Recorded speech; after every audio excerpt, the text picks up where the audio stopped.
Buen día a todos. Pues vamos a, iba a decir ponernos en las manos de Dios, pero en realidad todos estamos en las manos de Dios. O sea, no.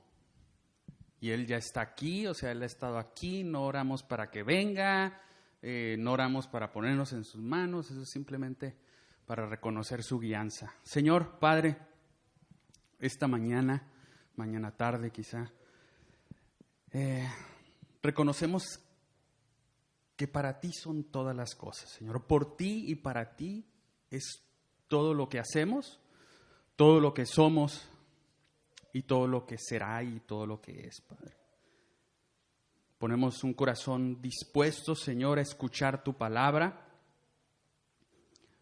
y más que aprender, Señor, a conocerte.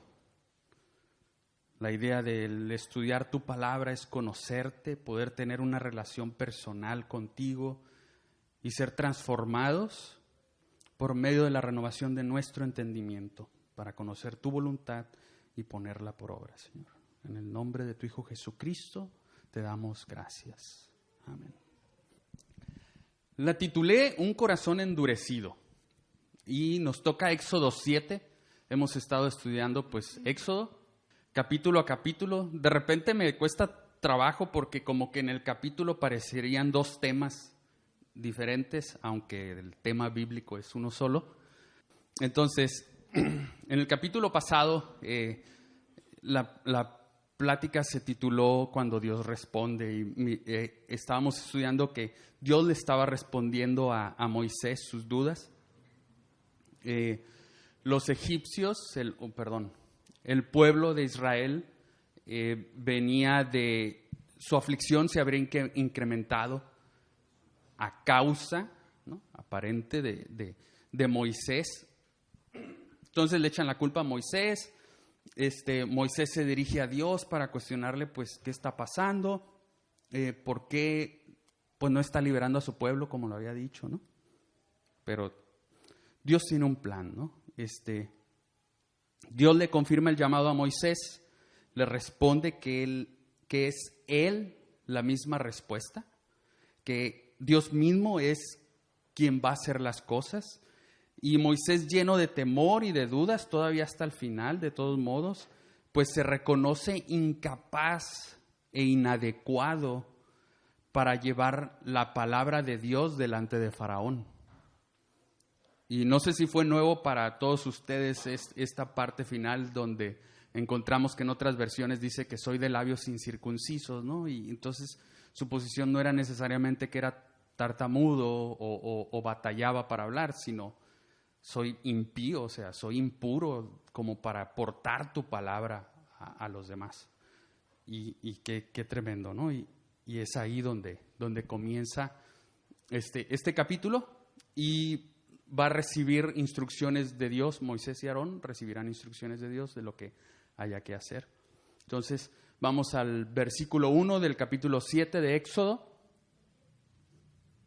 Dice: Jehová dijo a Moisés: mira, yo te he constituido Dios para Faraón, y tu hermano Aarón será tu profeta.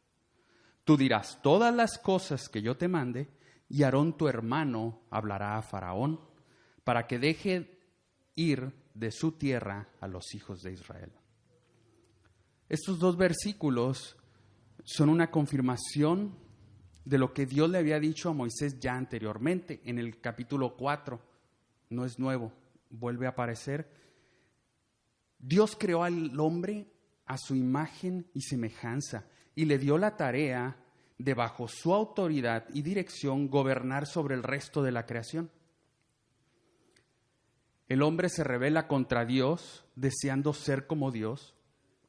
Ahora gobierna sobre la creación sin la dirección de Dios, trayendo caos a toda la creación. Pero Dios tiene un plan para redimir a toda su creación. Sabemos que lo que está por acontecer aún así no excluye a todos los egipcios de ser salvos, ¿cierto? Entonces, Dios tiene ese plan y ha buscado restablecer esa relación, el orden y la armonía que había en el principio.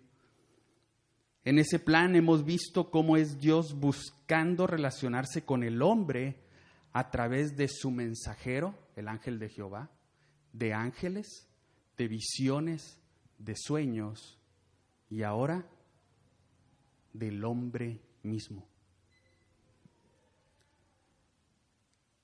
Ahora está escogiendo a Moisés y a Aarón. A Moisés, qué interesante, a Moisés para ser figura de Dios delante de Faraón y a Aarón como profeta. Establece un precedente de orden en toda la manera en que Dios se comienza a relacionar desde entonces con el hombre, ¿sí? A través de mensajeros hechos a su imagen y a su semejanza. Después es su Espíritu Santo el que nos deja. Después, a través de su Hijo, redime esa relación y luego es su Espíritu Santo el que nos deja para relacionarnos. Entonces, es así como honestamente, wow, o sea, me llamó mucho la atención. O sea, siempre Dios ha sido el de la iniciativa. Siempre Dios ha sido el que está buscando al hombre nuevamente y queriéndolo restablecer a su relación original, a su propósito original. Entonces, y esto es lo que Dios está por hacer con Israel. Después Dios lo hará por amor con su creación. Lo estamos viendo como si estuviéramos desde allá para ahora, ¿no? Enviando a su Hijo para sacarnos de la opresión, liberarnos de la esclavitud y redimirnos a su propósito original. Y son esas tres cosas que Dios está por hacer en Israel también.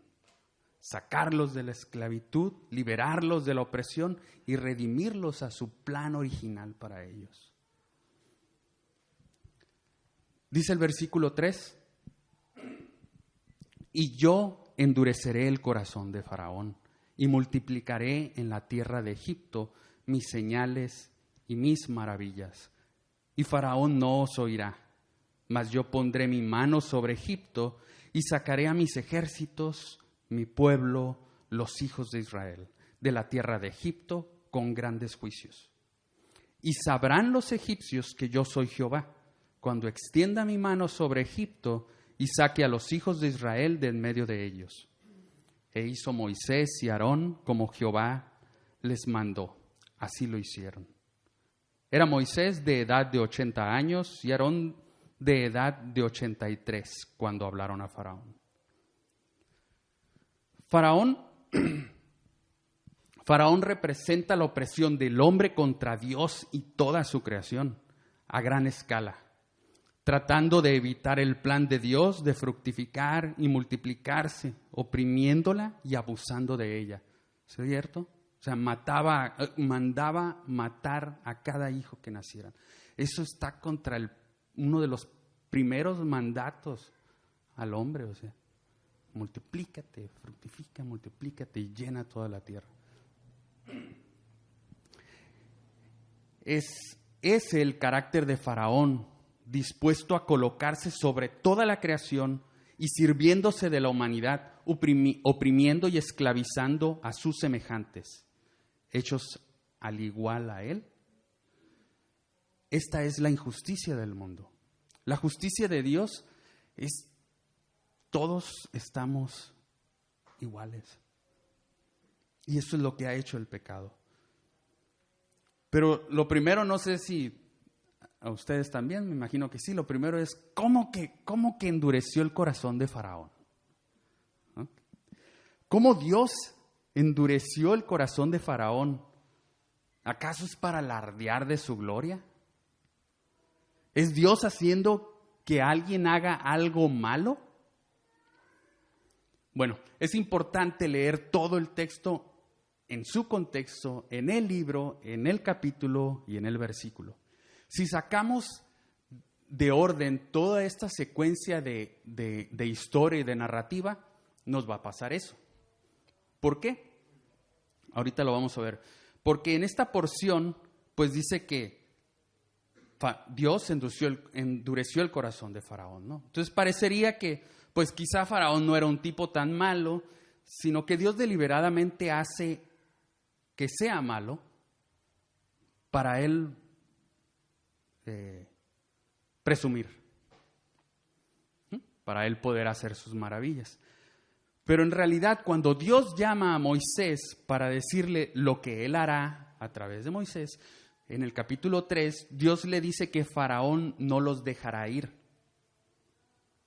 ¿Sí? Ahí no dice nada de endurecer, dice, yo sé que Faraón no los dejará ir. Entonces lo primero que sabemos del carácter de Faraón. Bueno, ya habíamos sabido que era capaz de matar a la gente, ¿sí? De oprimir, de niños, esclavizar. Entonces, pero lo primero que sabemos es que Dios dice que yo sé que no los dejará ir. Éxodo 3:19 es donde dice eso. Entonces, eso no significa que Dios lo haya programado así. El hecho de que Dios sepa lo que vas a hacer, lo que vamos a hacer, no significa que estemos siendo predestinados por Él para hacerlo así. Es en el 4:21, en el capítulo 4:21, que Dios hace mención de que endurecerá el corazón de Faraón. Y algo muy como sé que esto está en la cabeza pienso yo en la cabeza de todos, así como lo estuvo en la mía, es donde quería ahondar un poco. Y resulta que para endurecer existen 3 palabras en el hebreo.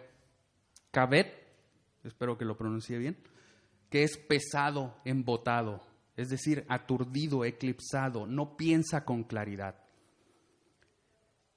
Esta palabra se usa con el sujeto siendo Faraón, en el capítulo 14, versículo 4. Va a haber muchos detalles, a lo mejor luego la escuchan y los leen. Y en el capítulo 17, se usa para Faraón en 3 ocasiones y para Dios en una. Uno de ellos es el capítulo 10:1, es donde se usa para Dios. Entonces, ¿cómo se empleaba esta palabra en el hebreo? Dice que su uso es cuando un órgano no está en buen funcionamiento. Siendo el corazón el trono de la mente y la voluntad, este no es sensible o resiste a la influencia externa, por lo tanto es terco y obstinado. Sin embargo, es irónico que esto lleva a que Dios sea glorificado y honrado. Qué interesante, porque esta palabra está siendo empleado para referirse al corazón de Faraón como una posición incapaz de tomar la decisión correcta y de que una vez que tomó esa decisión no va a cambiar de parecer porque no está funcionando bien. Y aún así, Dios se va a glorificar en eso. La otra palabra es hazak, ser fuerte, firme, hacerse obstinado, apretar, exprimir, aplicar presión. El sujeto es Dios y el corazón de Faraón, usado en diferentes capítulos, en diferentes versículos. Qué interesante, porque si traduciríamos, o sea, en cada uno de los diferentes significados, y Dios apretó el corazón de Faraón, y Dios exprimió el corazón de Faraón, y Dios aplicó presión al corazón de Faraón. Le está trayendo opresión para que reflexione. ¿Cuál era el propósito? Que volteara a Él, que lo reconociera como Dios. Entonces, también se empleó para Israel, de hecho, esa palabra. En el caso de Ezequiel en el exilio, dice, lo voy a leer, dice en Ezequiel 2, del 3 al 5, dice, y me dijo, hijo de hombre, yo te envío a los hijos de Israel, a gentes rebeldes que se rebelaron contra mí. Ellos y sus padres se han rebelado contra mí hasta este mismo día. Yo pues te envío a hijos de duro rostro, de empedernido corazón, y les dirás, así ha dicho Jehová el Señor. ¿Acaso ellos escuchen?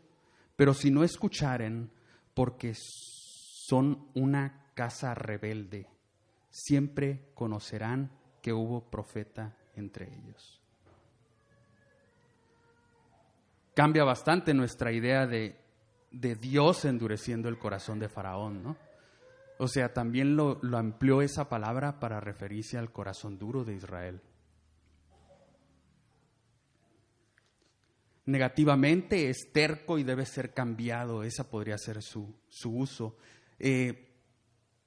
Dependerá de cómo decida responder ese corazón. Y es esta condición en el corazón de Faraón que permite que la mano fuerte de Dios sea mostrada. La otra palabra es kasah, endurecer, hacer rígido, hacer difícil. El sujeto es Dios y Faraón, en diferentes instancias se usa así, y en muchas otras partes de la Biblia es el que más se usa comúnmente, incluso para referirse a la dura cerviz. ¿Recuerdan? Lo vamos a estar escuchando una y otra vez, que el pueblo era de dura cerviz. Entonces, también se usa en el 32:9, en el 33:3, en el 34, en Ezequiel, más adelante. Todo eso, entonces, creo que cambia bastante nuestra idea de Dios. Y la dificultad de la traducción es el hecho de que no se sabe con certeza en los originales hacia quién está dirigido cuál. Entonces, Dios traía opresión al corazón de Faraón y a pesar de eso, su decisión fue no dejarles ir.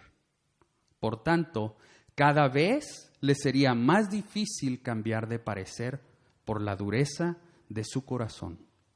Sin embargo, seguiría insistiendo. O sea, son 10 plagas. No, a la primera no lo tronó. O sea, no dijo la primera, ok, no quisiste, endurezco tu corazón y bye, ¿no?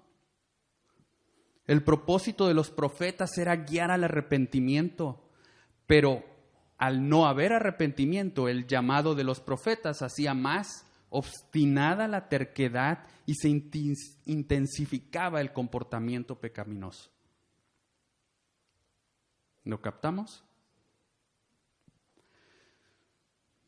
¿No es esta la conducta del hombre rebelde? ¿Qué pasa si le dices a tu niño, no te comas eso, no agarres ahí? O aquellos que no tienen hijos, ¿qué pasaba cuando tu papá o tu mamá te decía, no te comas eso, no agarres ahí, no hagas lo otro? ¿Qué hacíamos? Va. Ah, no, pues sí, que yo soy Dios, no tú. Es el corazón de todo ser humano en el pecado. ¿Sí? Es entonces donde el amor y la sabiduría de Dios interviene con juicio para guiarnos al arrepentimiento. Romanos 2:2-4 dice, mas sabemos que el juicio de Dios contra los que practican tales cosas es según verdad. ¿Y piensas esto, oh hombre, tú que juzgas a los que tal hacen y haces lo mismo que tú, escaparás del juicio de Dios? ¿O menosprecias las riquezas de su benignidad, paciencia, longanimidad, ignorando que su benignidad te guía al arrepentimiento? Ese es el propósito principal de todo esto. Dice, la primera respuesta será más fácil. Ante la tentación, dicen que, por ejemplo, ante las tentaciones de las drogas, ante las tentaciones quizá de la juventud, comenzar a decir, ok, no necesariamente tengo que hacer todo lo que me dicen mis papás. Y ante la tentación de tomar, comenzar a emborracharte, quizás fumar, la primera vez que tienes que tomar esa decisión va a ser la más difícil. Cada vez va a ser más fácil tomar la decisión que hayas tomado en un principio. Si dijiste no a la primera, te va a ser más fácil decir no a la segunda, no a la tercera, no a la cuarta. Si dijiste sí a la primera, te va a ser más fácil decir sí a la segunda, sí a la tercera, sí a la cuarta. ¿Qué está sucediendo? Se está endureciendo nuestro corazón, se está cauterizando la conciencia. Entonces, ante Dios, pidiéndote que le obedezcas, que le sirvas, que te arrepientas, la primera respuesta será la más difícil. Después, cada vez será más fácil, sea sí o sea no. ante Dios pidiéndote que le obedezcas, que le sirvas, que te arrepientas, la primera respuesta será la más difícil. Después, cada vez será más fácil, ya sea sí o ya sea no. Y si Dios te está hablando hoy al arrepentimiento para que le conozcas como el único Dios verdadero, ¿qué harás? ¿Qué haremos? ¿Qué ha decidido Faraón? Hebreos 3:15 y 4:7 dice: si oyeres hoy su voz, no endurezcas tu corazón. Vamos al versículo 8 del texto de Éxodo 7 y continuamos con la lectura.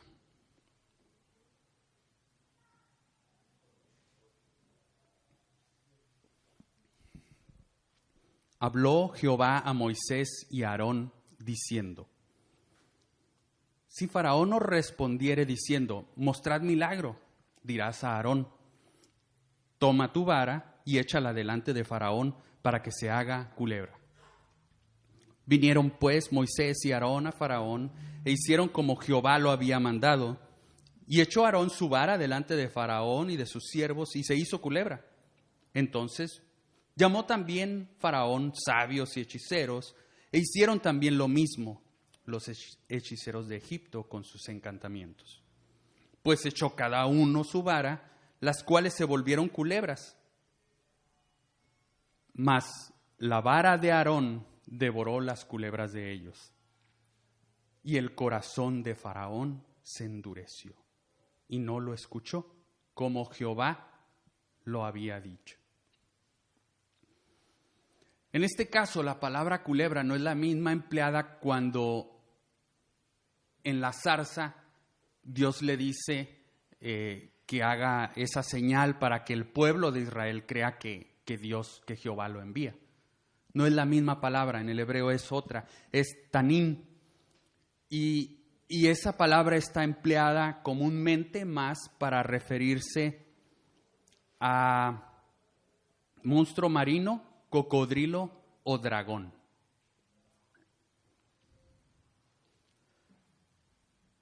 Esta figura bíblicamente en diferentes etapas de la historia representa a Faraón, a Egipto, a Babilonia y a todo poder en oposición a Dios, y simboliza a corto, mediano y largo plazo el destino y la derrota de cada uno de ellos hasta el gran dragón. ¿Cierto? O sea, wow, encontramos esa palabra aquí, la vamos a encontrar al final. Y es derrotado. Y aquí, aquel que es la vara de Dios, vence a las varas del faraón. Se traga a las varas de faraón. Hay muchas otras connotaciones, como el hecho de que son tragados por el Mar Rojo y muchas otras. En Ezequiel vuelve a hacer mención de esta serpiente hacia Egipto, hacia Babilonia. Entonces es una y otra vez un patrón. Esto no solo hace eco en toda la creación, hace eco hasta nuestros días. La redención de Dios es antes de la fundación del mundo. Sus planes están desde antes. Versículo 14 dice: entonces Jehová dijo a Moisés: el corazón de Faraón está endurecido y no quiere dejar ir al pueblo. Ve por la mañana a Faraón, he aquí que él sale al río, y tú ponte a la ribera delante de él, y toma en tu mano la vara que se volvió culebra, y dile: Jehová, el Dios de los hebreos, me ha enviado a ti, diciendo: deja ir a mi pueblo para que me sirva en el desierto. Y aquí que hasta ahora no has querido ir. Así ha dicho Jehová: en esto conocerás que yo soy Jehová. He aquí, yo golpearé con la vara que tengo en mi mano el agua que está en el río, y se convertirá en sangre. Y los peces que hay en el río morirán, y hederá el río, y los egipcios tendrán asco de beber el agua del río.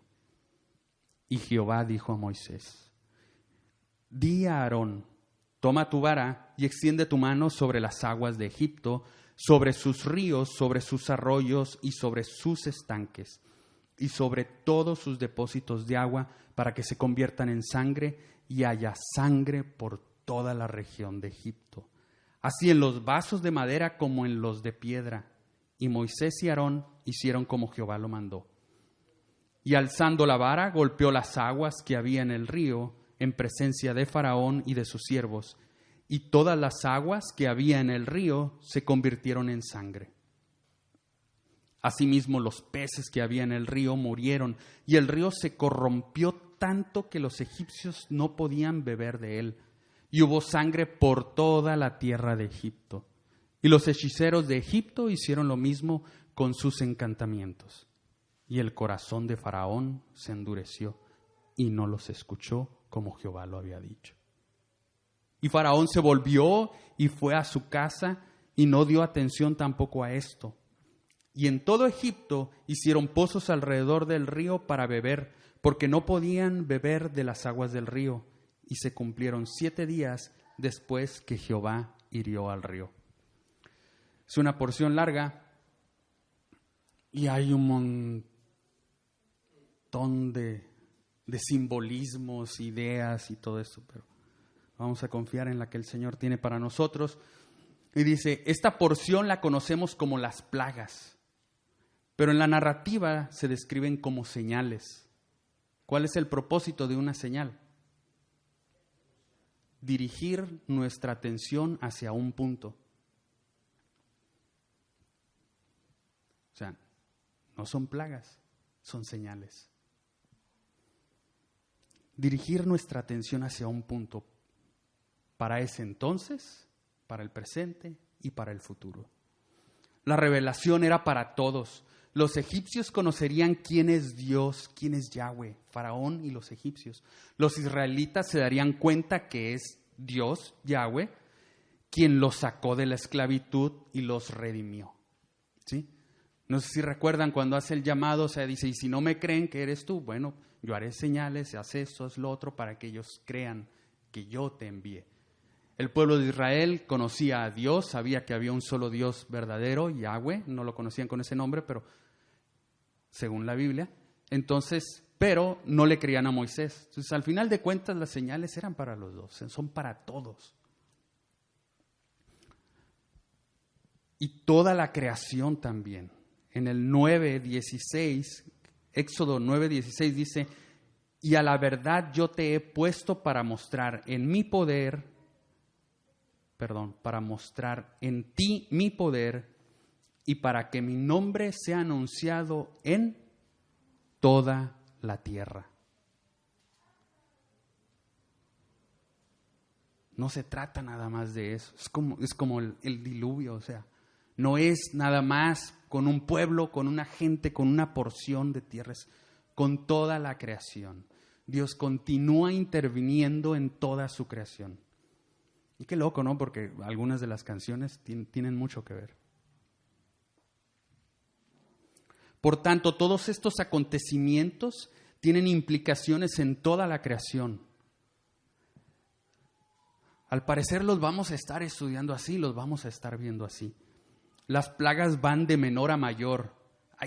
Hay muchas otras ideas de cómo estructurar y cuál es primero y por qué es primero y por qué después y qué pasa. Pero bueno, un patrón rápido para todos entender un poquito. Parece que van de menor a mayor, como con pequeñas molestias, luego enfermedades, y luego enfermedades y daño, y finalmente oscuridad y muerte, que es ausencia de creación. No hay nada. 3 grupos también se organizan en 5 grupos de 2, son 10 plagas, 5 grupos de 2 por su contenido en el Nilo, insectos, enfermedades, daño, oscuridad y muerte. Son patrones que podemos encontrar. 3 grupos considerando la escena, donde en la primer plaga hay una advertencia en el río, en la segunda hay una advertencia en el palacio de Faraón por parte de Moisés, y en la tercera no hay advertencia, simplemente sucede. Moisés lo hace al extender su vara. Y en la 4, la 4, la 5 y la 6, lo mismo. Advertencia fuera del palacio, advertencia en el palacio, y solo Dios la manda a través de Moisés. Y en la 7, 8 y 9, lo mismo.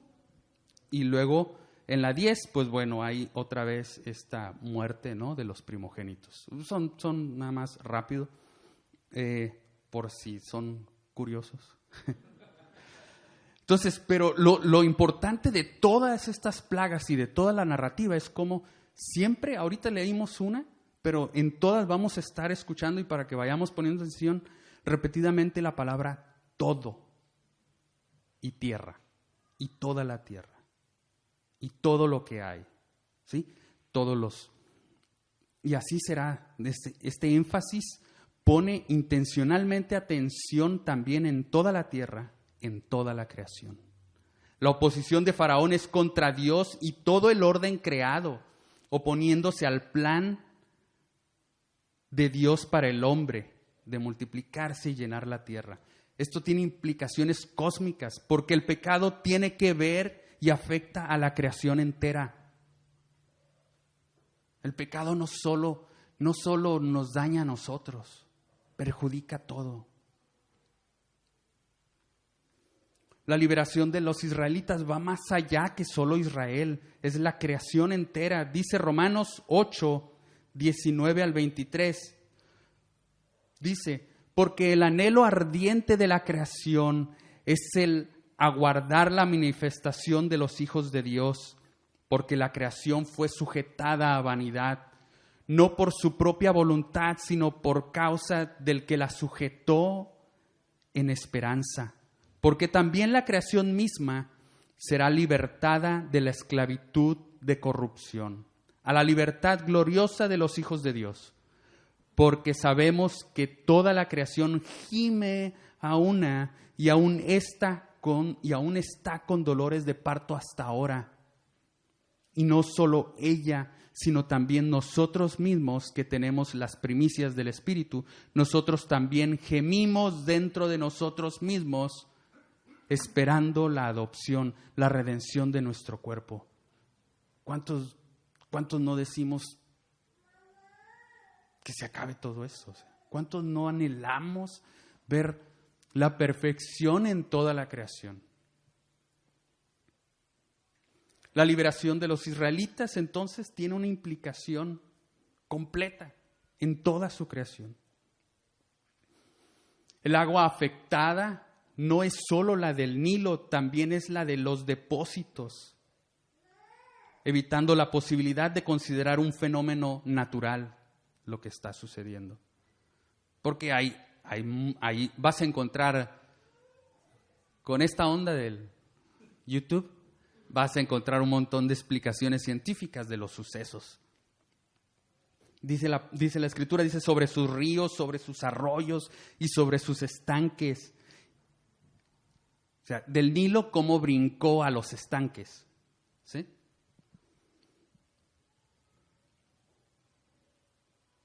Sobre todos sus depósitos de aguas, para que se conviertan en sangre y haya sangre por toda la región de Egipto. Así en los vasos de madera como en los de piedra. O sea, imagínate, ¿no? Estabas tomando y de repente ¡pum!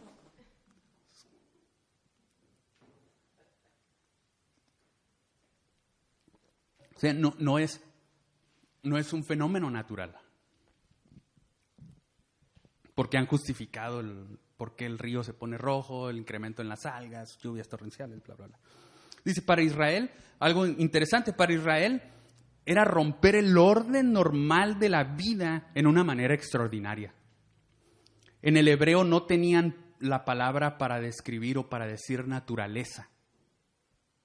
No existen fenómenos naturales.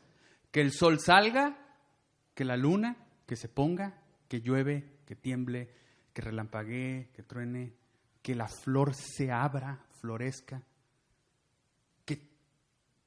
que haya árboles de café.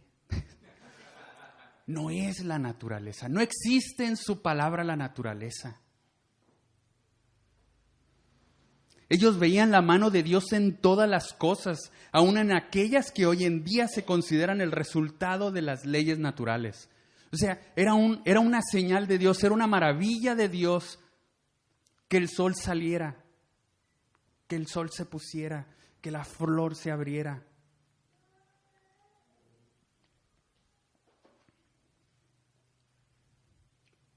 Por lo tanto, el sol y la luna eran señales o milagros, ¿sí?, de Dios. Cada día, cada noche eran señales de su poder y bondad. Para Israel este hecho era una maravilla. Los milagros no son pruebas del poder divino, sino que son demostraciones de su poder y su propósito.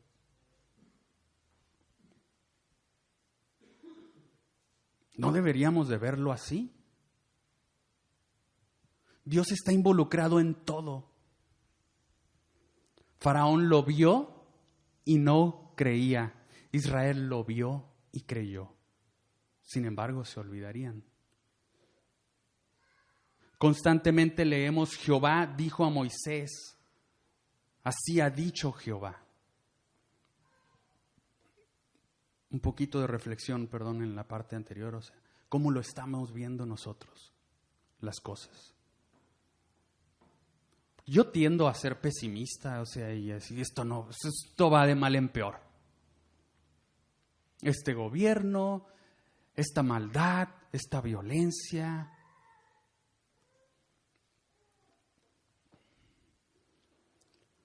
Bueno, en la lectura que hicimos también vemos, y vamos a seguir viendo en adelante, cómo Moisés, Jehová siempre es dirigiéndose a Moisés, dándoles instrucciones. Moisés y Aarón, sin Dios no podrían haberlo hecho. Dios y el hombre son agentes humanos a quienes Dios eligió. Dios eligió al hombre como agentes para trabajar su plan de redención. ¿No dice que somos embajadores? Dios ha escogido no actuar solo, sigue involucrando a su creación en todo este plan de redención. ¿O a poco no nos preguntamos, bueno, ¿y por qué no sea ya? ¡Pum! Todos acabados y todos redimidos otra vez y todo otra vez bonito en el Edén.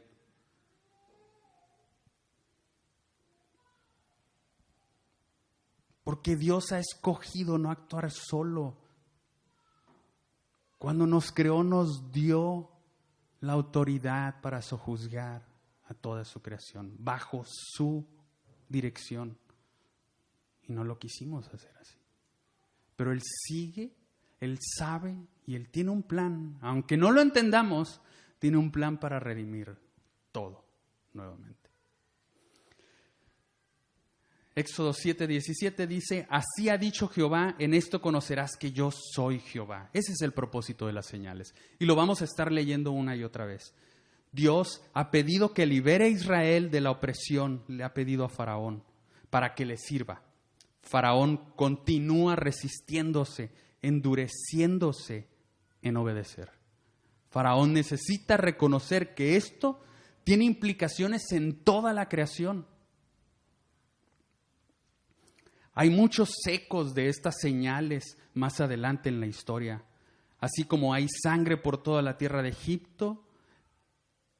Por ejemplo, ahorita por la contaminación, la señal que hace Dios en el Nilo, también la habrá con la muerte de los primogénitos.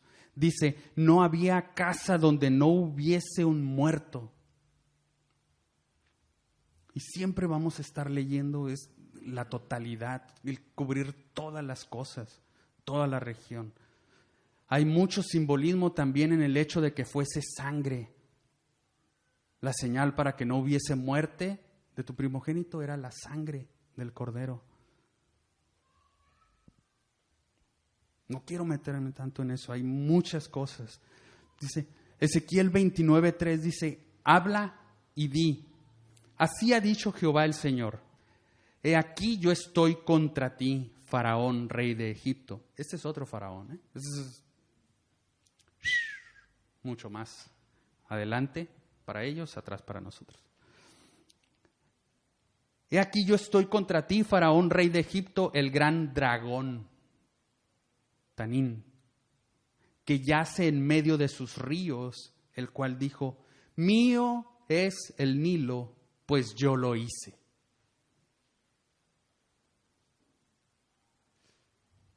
Y ese es el corazón de cada uno de nosotros.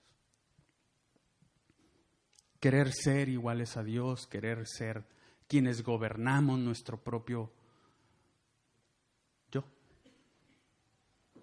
Faraón necesita reconocer que su pecado afecta a toda la creación. Yo necesito reconocer que mi pecado afecta a toda la creación. Esta idea de conciencia ambiental siempre ha estado en el corazón de Dios, porque el pecado del hombre ha afectado a toda su creación, cambiando el orden y trayendo caos. Qué loco, ¿no? O sea, porque esto parece moda, ¿no? Esto de sin ofender, de ser vegano y toda esa onda, o sea, parece moda, de no pedir popote, ¿no? O sea, pero neta, todo eso es raíz del pecado. Todo el daño que vemos es raíz del pecado. Y Dios no lo ha estado diciendo, o sea, yo me quedé así como que, wow. Siempre ha estado en el corazón de Dios. Él tiene planes para redimir toda su creación.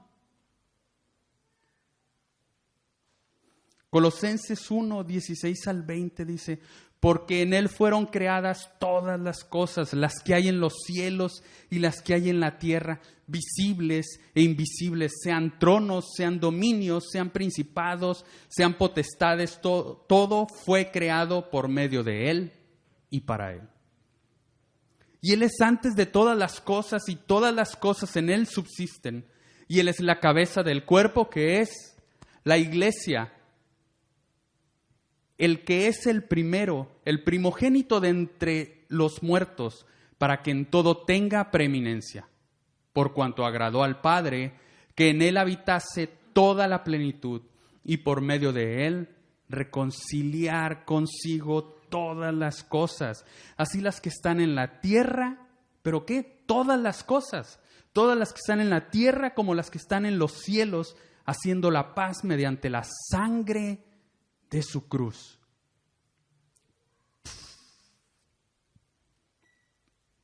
Dios es paciente. Es la primer plaga de 10. No quiere que perezcamos. Quiere que procedamos al arrepentimiento.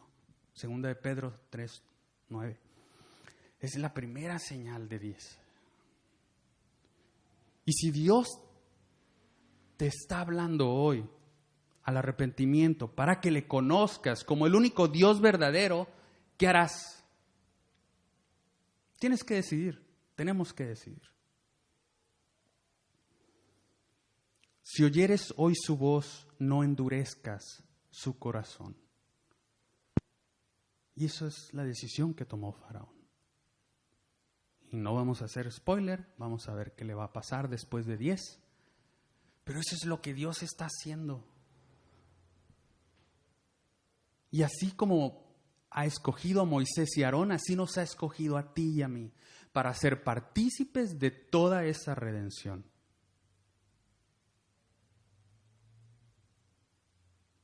Dios quiere traer nuevamente armonía, así como empezó con su creación, trayendo orden, separando las cosas, haciendo tierra, cielo, llenándolos de vida. Así lo va a hacer nuevamente. Ahorita es un desorden, es un caos, y la raíz es el pecado. Yo necesito reconocer que mi pecado afecta a toda la creación. Que nuestro estilo de vida, que lo que estamos viviendo, no es, que que esperamos, ¿no?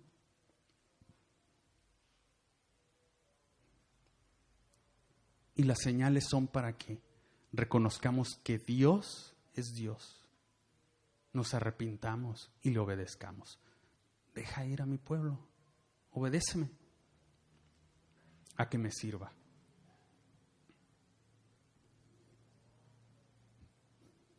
¿Qué vamos a hacer? ¿Cuál va a ser nuestra respuesta? Cada vez será más fácil tomar esa decisión que tomemos. Y oremos. Señor Padre, wow, qué loco, porque te llamamos Dios, te decimos Padre, te llamamos Creador.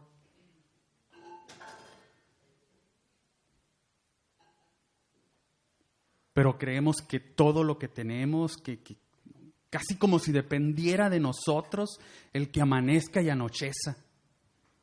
Que si la planta no floreció, eso es porque yo no le eché agua. O sea, Señor, perdónanos porque seguimos poniéndonos en tu lugar sin reconocerte a pesar de todas las señales que nos pones.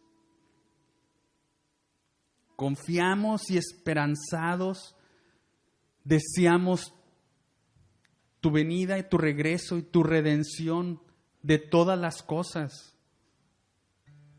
en la tierra, en los cielos, visibles e invisibles, todo pasará de caos a orden.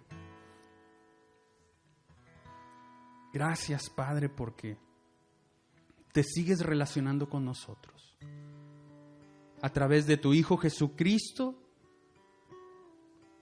y el Consolador de tu Espíritu Santo que nos has dejado, Señor, y que nos garantizas que volverás. Y eso es simbólico en representación a lo que vamos a hacer en unos momentos, Señor. De tomar el pan, tu cuerpo, tu sangre, reconocer que el único mediador entre Dios y los hombres eres tú, Jesús. Gracias, Padre. Perdónanos, guíanos. No permitas que nuestro corazón se endurezca, Señor.